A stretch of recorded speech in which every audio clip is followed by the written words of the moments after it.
Meet the man who was so rich, he could literally change the world's economy with a single. Imagine a man so wealthy that his simple act of charity could collapse the economies of the world's greatest cities. This was no myth. This was the King of Gold, whose pilgrimage across the continent became a legend of unprecedented generosity.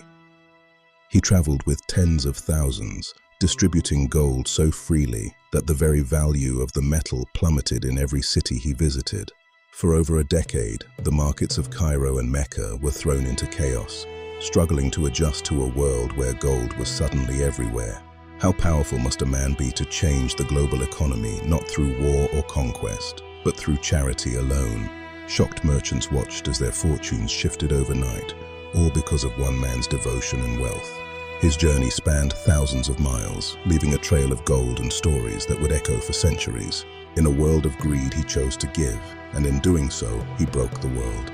There are pages in our history books that we are told to skip, entire chapters left in the shadows. But beneath the silence lies a civilization that mastered science, trade, and law before the world even knew their names. They were the architects of global commerce, connecting continents through paths of gold. Their scholars charted the stars and defined justice while others were still finding their way. So why is the map empty? Why has history been rewritten by those who didn't live it? Stories were burned, and legacies were buried under the weight of a different narrative. But gold doesn't forget, and the stones still whisper the truth of what once was. True power isn't found in what is taught, but in what remains to be discovered. The world may have stopped looking, but the greatness hasn't gone anywhere. Because some stories are hidden, not lost. It's time we start reading again. History is written by victors, but sometimes it is edited. Powerful empires weren't just conquered, they were erased. Ships left these shores carrying more than just gold. They carried the legacy of a civilization meant to be forgotten.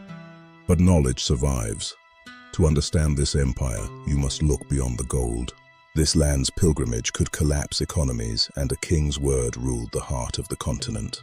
Scholars traveled from everywhere, drawn by a treasure more valuable than any metal.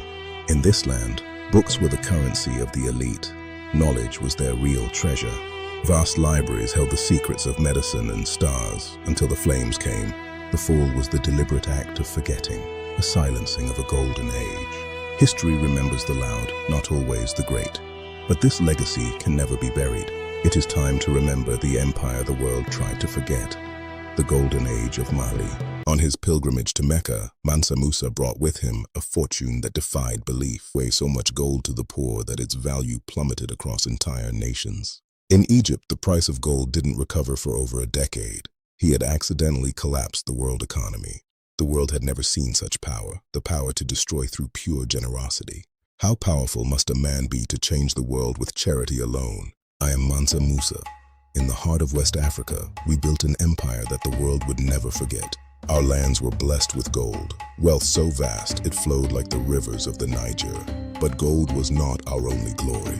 Timbuktu rose from the sands as a jewel of civilization. Merchants came for gold, but they stayed for knowledge. Our universities were the envy of the world. We gathered wisdom from across the globe, valuing books and manuscripts above all riches. Here, the history of our people and the stars themselves were charted with care. This is the true legacy of Mali. Not just a kingdom of gold, but an eternal empire of the mind. Welcome to the 14th century, where the gold of the earth met the gold of the mind.